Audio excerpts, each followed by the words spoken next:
We are back building directly off yesterday's slate, and we are keeping the core Seattle passing thesis while making clear adjustments at running back and tight end based on dash rank, projections, and the latest news cycle.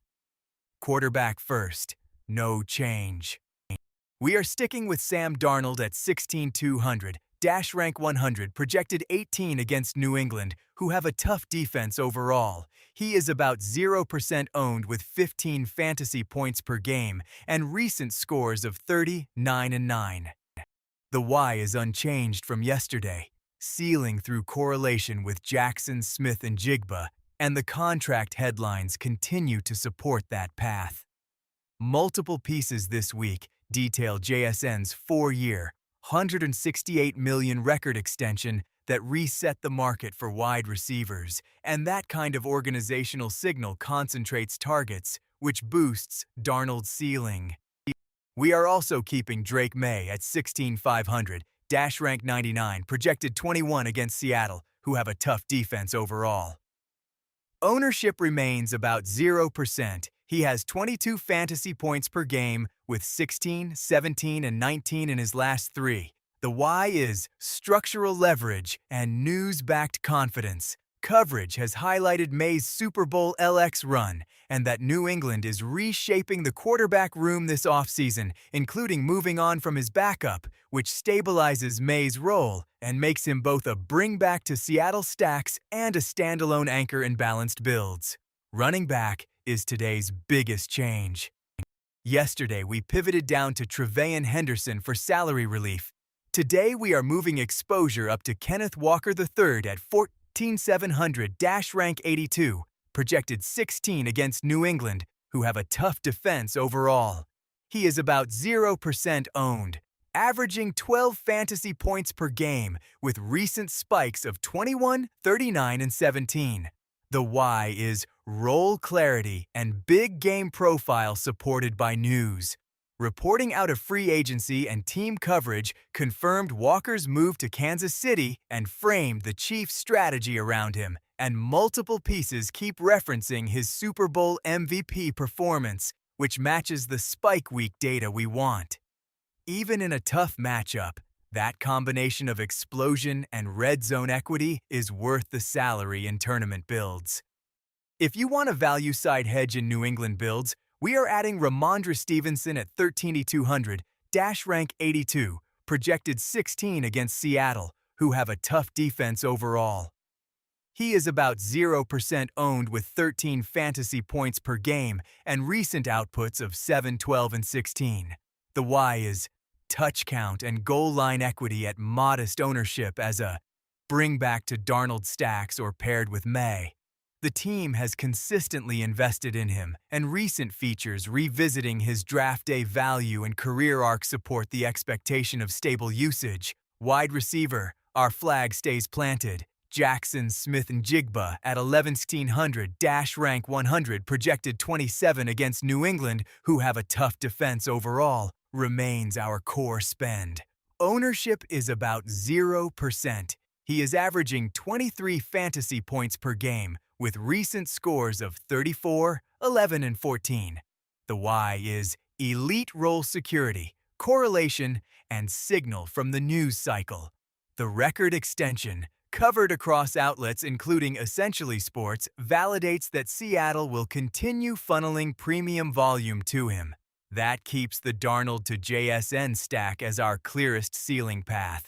For New England bringbacks in Seattle stacks or as salary savers in May lineups, we are rotating in Kayshon Boutte at 8,400, dash rank 73, projected 9 against Seattle, who have a tough defense overall.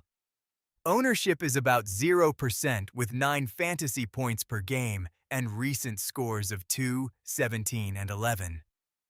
The Y is price-adjusted access to May's volume in a difficult matchup, which should keep ownership depressed. Recent features highlighting Boutte's background and trajectory reinforce the idea that his role can expand in game plans that require quick-hitting targets.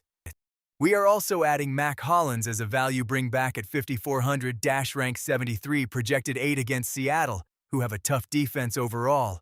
He is about 0% owned with 8 fantasy points per game and recent outputs of 7, 14, and 8. The Y is cheap exposure to May's passing tree and evidence he can get there on limited targets. Team coverage recently noted New England paid him an incentive even after he fell 4 catches shy of a reception threshold, a small but telling sign of trust that aligns with his 78-yard close calls in recent recaps. Tight end is a strategic pivot from yesterday. We are moving off Hunter Henry and onto A.J. Barner at 7,200, rank 90, projected 8 against New England, who have a tough defense overall. Ownership is about 0% with 9 fantasy points per game and recent scores of 3, 0, and 3. The Y is correlation and salary leverage when stacking Seattle. With attention focused on JSN, Barner gives us a low-cost red zone outlet that fits Darnold doubles. There was news that Clint Kubiak departed after the title run to coach the Raiders. And while that introduces some uncertainty, Barner's price and dash rank provide the leverage we want without overcommitting salary. For a deep punt only in large fields, Eric Saubert is in play at 900, rank 52, projected near 0 against New England, who have a tough defense overall. He is about 0% owned with 1 fantasy point per game and recent scores of 0, 0, and 3. The Y is pure salary relief to jam JSN and a premium RB like Walker. Recent features revisiting Saubert's path from Drake University to the league are great human interest reads, but from a DFS lens, this is a min-cost lever, not a median play. Kicker remains unchanged. Jason Myers is 8,100, rank 60, projected 11 against New England, who have a tough defense overall. He is about 0% owned with recent scores of 7, 11, and 8. The Y has been consistent all week and keeps getting underscored by the news cycle. He hit 5 field goals in the Super Bowl, the most ever, with some fans even arguing he deserved MVP. In a lower scoring, defense-first script, that leg is leverage. On the other side, Andy Borregales stays a value at 7,500, rank 57, projected 9 against Seattle, who have a tough defense overall. Ownership is about 0% with recent scores of 4, 4, and 10. The Y is clean correlation with Mai for stalled drives, and recent profiles have emphasized how he became a reliable primary kicker as a rookie, ranking up 126 points with strong accuracy. Defense and special teams are steady. Patriots D at 6,000, rank 58, with recent scores of 12, 7, and 5, remains our hedge and leverage against popular Seattle stacks.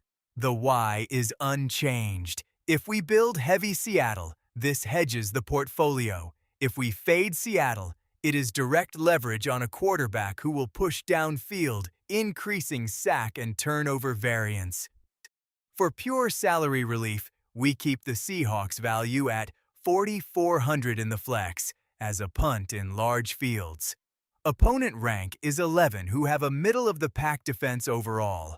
The Y is simple price-based unlock to fit Darnold to JSN plus a secondary Seahawk or a premium RB without crushing median across the rest of the roster. Stacking it up, our primary construction is still Darnold to JSN as the core, now with A.J. Barner as the preferred double in tournaments and Myers as a correlated kicker. Bring it back with Drake May pieces like Boot or Hollins at low ownership, or use Ramondre Stevenson if you want touch-based red zone equity on the New England side. If you prefer contrarian builds, center on Drake May with Hollins or Boot. Correlate with Myers on the bringback, and use Kenneth Walker III as your premium ceiling RB to capture a separate path to the top.